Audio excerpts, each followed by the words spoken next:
Olá, meu nome é Júlia, eu sou mestre pela UNESA, na linha de pesquisa de acesso à justiça e efetividade do processo, e hoje estou como autora do artigo A efetividade da plataforma consumidor.gov na resolução nas relações de conflitos e sua contribuição para a desjudicialização. Meu objetivo ao escrever esse artigo foi verificar se essa plataforma criada pelo governo federal, ela realmente tem uma eficácia nas resoluções de conflitos na esfera do direito do consumidor, evitando uma judicialização em massa que vem acontecendo nos juizados de pequenas causas, principalmente. O artigo ele começa falando, explicitando sobre a defesa do consumidor como princípio de ordem econômica, vem trazendo alguns doutrinadores da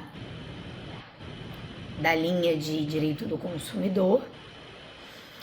e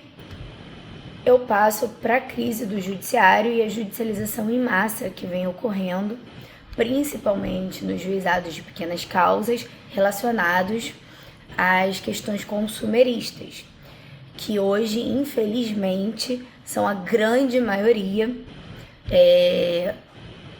das demandas do juizado de pequenas causas, uma vez que os fornecedores e os consumidores eles não conseguem se comunicar para resolver de uma forma efetiva e administrativamente antes da judicialização. Trago dados a respeito de questões do número de processos, né, pelo CNJ, e trago as questões dos meios alternativos de soluções de conflitos, como o uso da plataforma digital. Não temos só a plataforma digital consumidor.gov,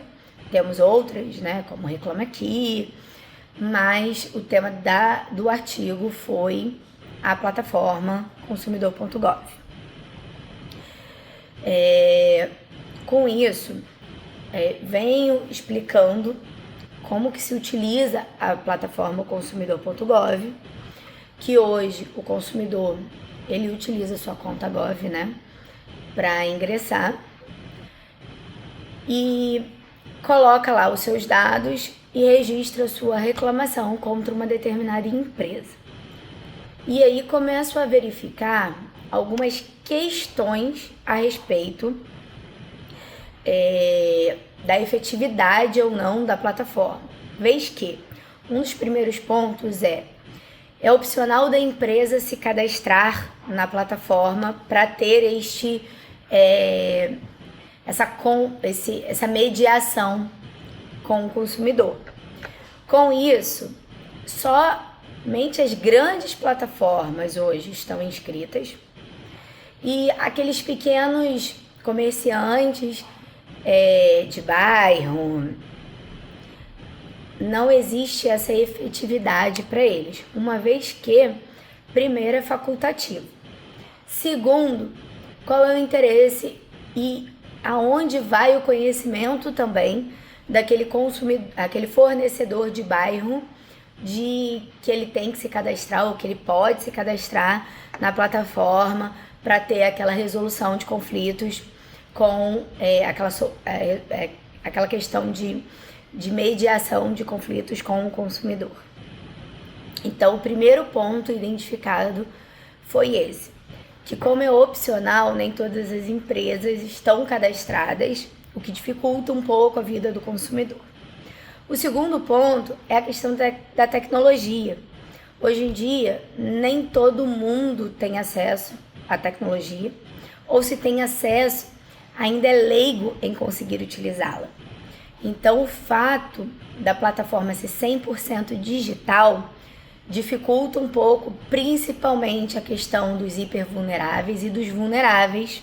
em razão de classe econômica ou mesmo de idade. Seguindo adiante, pode-se verificar também que ainda falta um pouco do costume e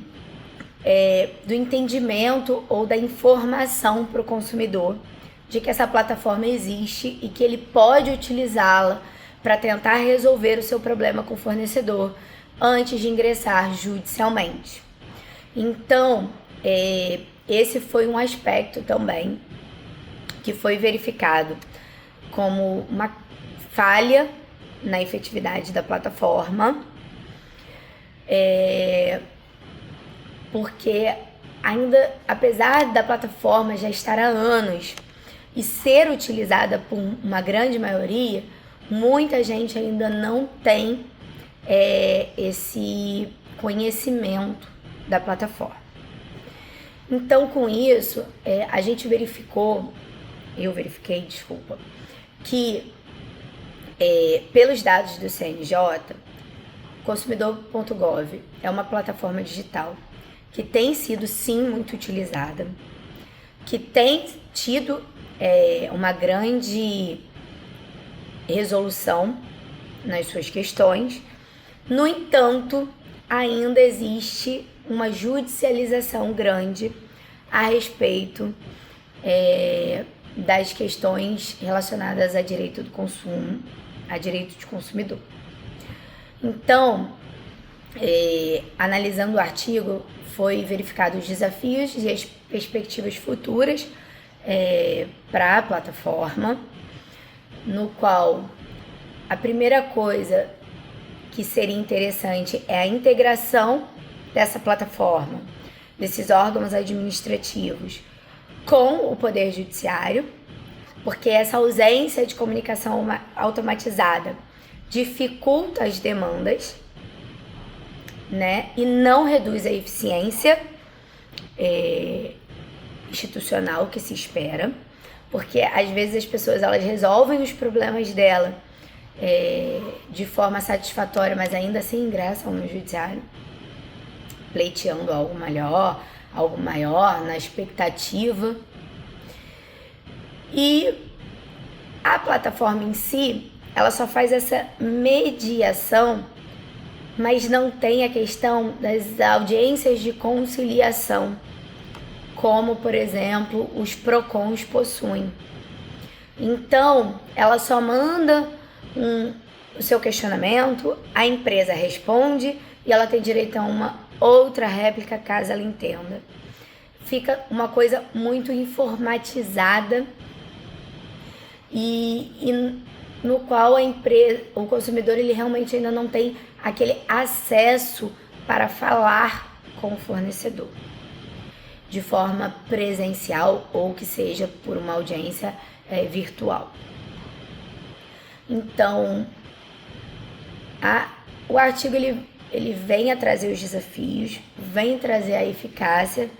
mas vem também a trazer uma análise de que a plataforma consumidor.gov representa um avanço substancial na cultura de autocomposição, principalmente no direito do consumidor, no qual fortalece o diálogo entre consumidor e fornecedor e potencializa, né, o caráter inclusivo. No entanto, conforme foi dito, ela ainda tem alguns grandes desafios,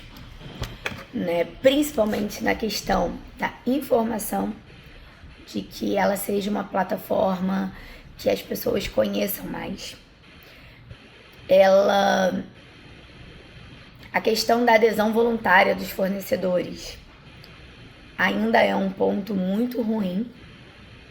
porque se os fornecedores, no momento que eles abrissem o seu CNPJ ou tivessem o seu CNPJ cadastrado na Receita Federal, já fossem automaticamente incluídos no sistema, isso aumentaria muito mais a abrangência do sistema e a efetividade dele. A questão da integração com o Poder Judiciário para efetivamente diminuir as demandas. E, além disso, políticas públicas mesmo de apresentação e informação sobre a plataforma. A questão da plataforma hoje ser totalmente eletrônica dificulta, sim, as questões dos vulneráveis e dos hipervulneráveis, mas é uma questão também que hoje em dia, infelizmente ou felizmente, a tecnologia está aí para nos auxiliar e trazer essa facilidade para o consumidor que possa e que tenha acesso à tecnologia conseguir fazer a resolução do seu conflito muito mais rápido e de forma muito mais célere. Então, a plataforma, ela veio sim para auxiliar, ela veio sim para ser um meio de autocomposição, veio sim para trazer uma agilidade e uma celeridade para os conflitos nas relações de consumo, mas ainda tem muito a evoluir e a sua implementação pode ser considerado sim um avanço significativo no fortalecimento da consensualidade,